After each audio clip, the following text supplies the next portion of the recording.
சிதம்பரத்தில் நடைபெற்றுக் கொண்டிருக்கின்ற பாட்டாளி மக்கள் கட்சியின் மது ஒழிப்பு பாராட்டு விழா பொதுக்கூட்டத்தை தலைமையேற்றிருக்கின்ற துணை பொதுச் செயலாளர் அவர்களே, இங்கே வருகை தந்து பேச இருக்கின்ற தமிழினத்தின் போராளி மருத்துவர் ஐயா அவர்களே, நமது இளம் போராளி தருமபுரியின் நாடாளுமன்ற உறுப்பினர் இளைஞர் சங்க தலைவர் அன்புமணி ராமதாஸ் அவர்களே, கட்சியின் தலைவர் ஜி.கே.எம். அவர்களே மற்றும் இங்கு வருகின்றுள்ள என் உயிரினும் மேலான பாட்டாளி சொந்தங்களே, உங்கள் அனைவருக்கும் எனது வணக்கத்தை தெரிவித்துக் கொள்கின்றேன். மதுவை ஒழிப்பதற்காக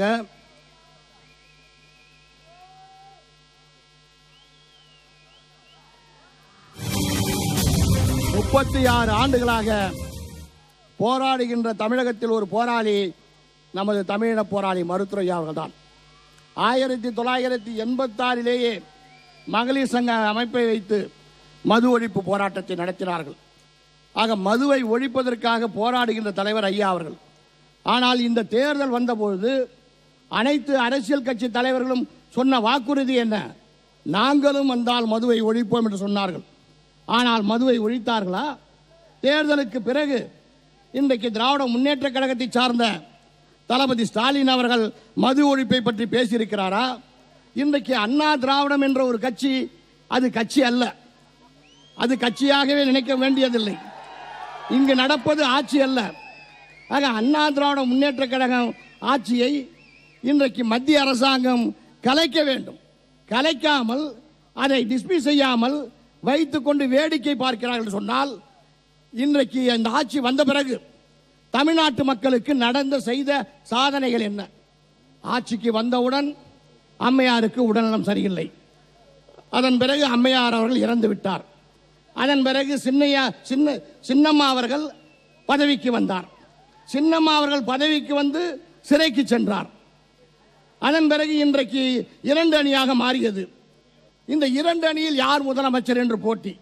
ஆக மக்களுக்காக எந்த திட்டங்களையும் தீட்டவில்லை, எந்த செயல்பாடுகளும் செய்யவில்லை. ஆனால் இதை பத்திரிகையாளர்கள் தெளிவாக இந்த மக்களுக்கு சொல்ல வேண்டியது அவர்களுடைய கடமை.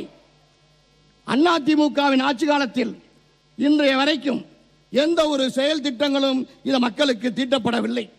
விவசாயிகள் இன்றைக்கு வறட்சியால் பாதிக்கப்பட்டு செத்துக் கொண்டிருக்கிறார்கள். விவசாயிகளை பற்றி யார் கவலைப்பட்டார்கள்? அதை பற்றி யார் பேசினார்கள்? இல்லை. ஆக மதுவை ஒழிக்க வேண்டும். இன்றைக்கு இதை பற்றி பேசுவதற்கு திராவிட கட்சிகளுக்கு எந்தவித அருகதையும் இல்லை. ஏனென்றால் 1971 கள்ளுக்கடையும் சாராயக்கடையும் தமிழகத்தில் திறந்து வைத்தது வைர விழா கண்ட முத்தமிழ் அறிஞர் கலைஞர் கருணாநிதி தான் என்பதை நாம் மறந்துவிட முடியாது. அவர் திறக்கும் பொழுது என்ன சொன்னார்? அன்றைக்கு இருந்த ராஜாஜி அவர்கள் சொன்னார், கொட்டு மழையில் நனைந்து கொண்டு கோபாலபுரம் சென்று இந்த பாவத்தை செய்யாதே கருணாநிதி, சாராயக்கடையை திறந்தால் ஒட்டுமொத்த தமிழ்நாட்டு மக்களும் அவருடைய வாழ்க்கை நாசமாக்கப்படும், இந்த பாவத்தை செய்யாதே என்று சொன்னார். ஆனால் கலைஞர் கேட்டாரா? ஆனால் ராஜாஜி ஒரு பிராமணர், பிராமணர்கள் குடிக்கப் போவதில்லை. ஆனால் ஒரு பிராமணருக்கு தமிழன் மீது இருந்த அக்கறை தமிழினத்தின் தலைவர் கலைஞர் கருணாநிதிக்கு இருந்ததா என்பதை நீங்கள் நினைத்து பார்க்க வேண்டும். அண்ணாவின் பெயரை சொல்லி கட்சி நடத்துகிறார்களே, அண்ணா அவர்கள் என்ன சொன்னார்கள்? சாராயத்தின் மூலமாக வருகின்ற வருமானம் குஷ்டரோகியின் கையில் இருக்கின்ற வெண்ணெய்க்கு சமம் என்று அண்ணா அவர்கள் சொன்னாரே, அண்ணாவின் பேச்சை கேட்டார்களா? தந்தை பெரியார் சாராயக்கடை கள்ளுக்கடை போராட்டத்தை நடத்தினார். அவர் மனைவி அவர் சகோதரி நடத்தினார்கள். தனது வீட்டில் இருந்த தென்னை மரங்களை வெட்டினார். ஆக சாராயத்திற்கு எதிர்ப்பாக போராடியவர் தந்தை பெரியார். தந்தை பெரியாரின் தம்பிமார்கள் ஈரோட்டு பள்ளியில் படிக்கிறேன் என்று சொல்லுகின்ற கலைஞர் கருணாநிதி இந்த தவறை ஏன் செய்தார்? இதையெல்லாம் நீங்கள் சிந்தித்து பார்க்க வேண்டும். எதற்காக செய்தார்? சாராய கடையை திறந்தால் இந்த மக்கள் ஒட்டுமொத்தமாக குடிமக்கள், குடிகார மக்களாக மாறுவார்கள். தொடர்ந்து குடித்தால் இவர்கள் சிந்தனை மழுங்கடிக்கப்படும். இவர்கள் எதை பற்றியும் சிந்திக்க மாட்டார்கள். எந்த உரிமை வேண்டும் என்று போராட மாட்டார்கள்.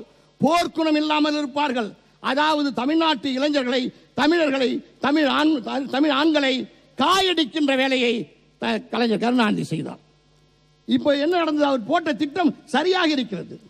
தேர்தல் வந்தால் உங்கள் உரிமைகளுக்காக நீங்கள் போராடுகிறீர்களா? உங்கள் உரிமையை யார் செய்வார் என்று அந்த கட்சிக்கு ஓட்டு போடுகிறீர்களா? இல்லை. பணத்தை கொடுத்தால், சாராயத்தை கொடுத்தால், இலவசமாக வேட்டி சேலை அரிசி என்று கொடுத்தால், ஆடு மாடு என்று கொடுத்தால் யார் கொடுக்கிறார்கள்? தொலைக்காட்சி கொடுத்தால் அவர்களுக்கு எங்கள் ஓட்டு என்று ஓட்டை போடுகிறீர்கள். எப்படிப்பட்ட திட்டங்களை நமது சென்னையா அவர்கள் சொன்னார்கள்? இன்றைக்கு இந்த நாடு 50 ஆண்டு காலம் திராவிட கட்சியின் ஆட்சியினால் அனைத்து துறையும் பாழடிக்கப்பட்டிருக்கின்றது, அனைத்து துறையும் புறையோடி இருக்கின்றது.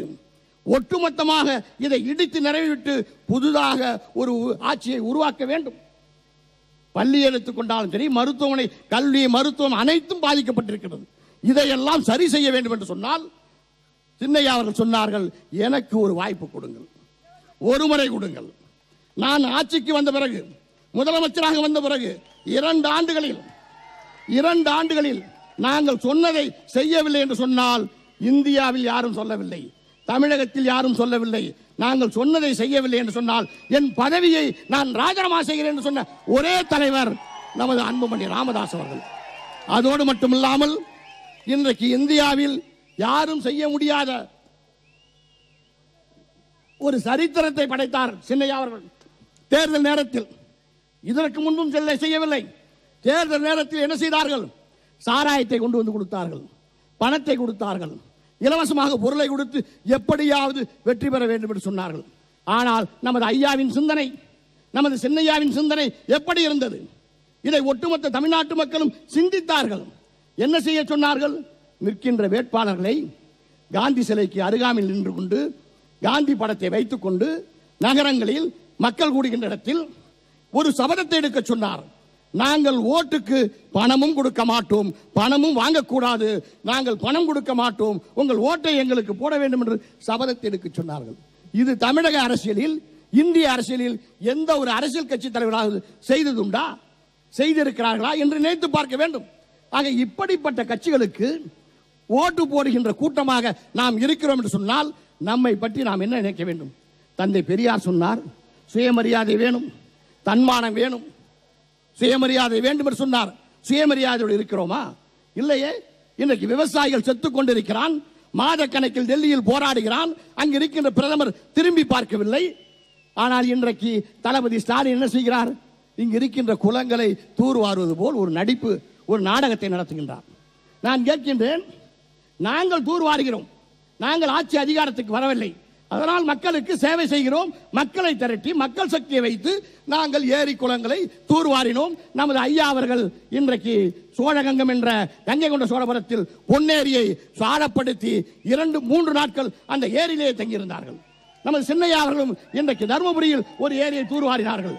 இப்படி நாங்கள் ஆட்சி அதிகாரத்துக்கு இல்லாமல் மக்களை திரட்டி செய்கிறோம்.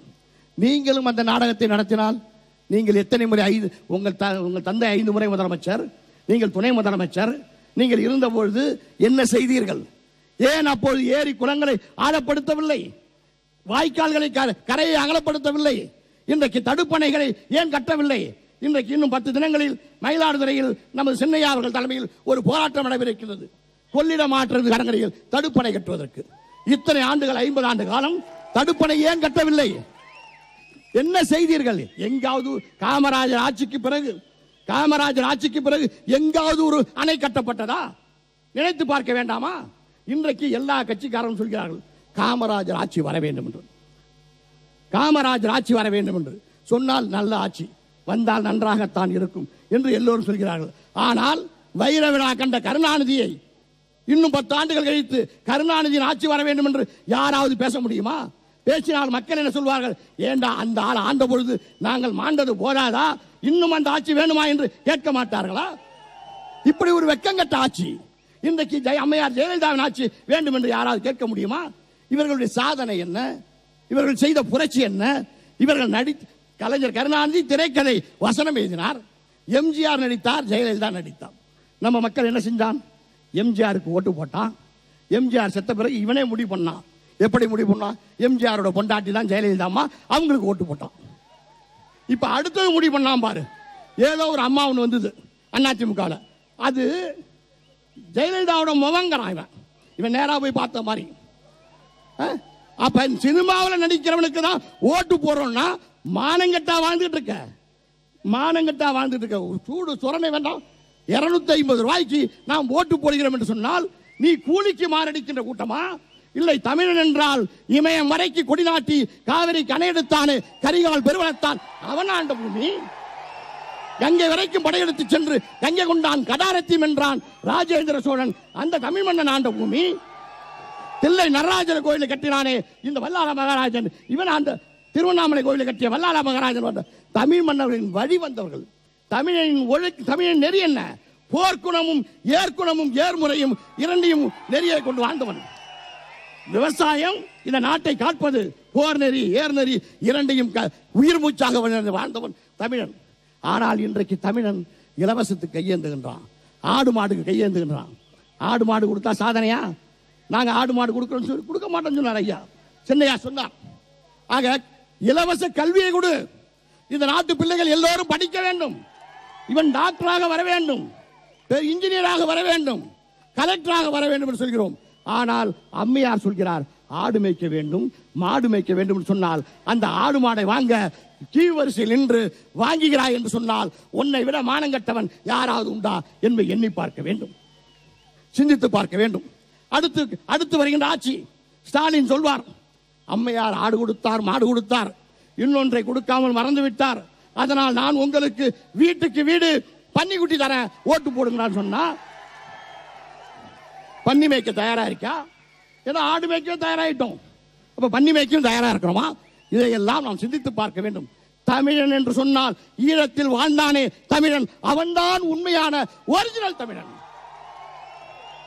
வயதுக்கு வந்த பெண்கள் கூட கழுத்தில் சைனடு குப்பியை தொங்க விட்டுக் கொண்டு எனக்கென்று ஒரு நாடு வேண்டும், எனக்கென்று ஒரு அண்ணு வேண்டும் என்று போராடி வீரமரணம் அடைந்தானே வீர தமிழச்சி, அவன்தான் உண்மையான தமிழன். வெளிநாடுகளில் சென்று தமிழன் என்று சொன்னால் ஈழமா இலங்கையான் கேட்கிறான். இல்லை, தமிழ்நாடு என்றால் அங்கு எங்க இருக்கிறான் தமிழன் என்று கேட்கிறான். அந்த அளவிற்கு தமிழ்நாட்டில் இருக்கிற தமிழன் மானங்கட்டு வாழ்கிறான் என்ற நிலைமை ஏற்பட்டு விட்டது. ஆனால் என்ன சொன்னார்கள் தமிழினத்தின் தலைவர்? என்ன சொன்னார்? என்னை கட்டி கடலையே போட்டாலும் இந்த தமிழ் மக்களுக்காக கட்டுமரமாக வந்து நான் உழைப்பேன் என்று சொன்னார். அந்த கட்டுமரம் என்ன செய்தது? அந்த கட்டுமரம் என்ன செய்தது? வைர விழா. 14 வயசில் நான் அரசியலுக்கு வந்தேன். 14 வயசுக்கு நீ அரசியலுக்கு வந்தது சரி, நீ சாதித்த சாதனை என்ன? சாதித்த சாதனை என்ன சொல்ல வேண்டும். இன்றைக்கு சிங்கப்பூர் அதிபர் லீ குவானை பற்றி பேசுகிறார்கள், உலக நாடுகளை பேசுகிறார்கள்.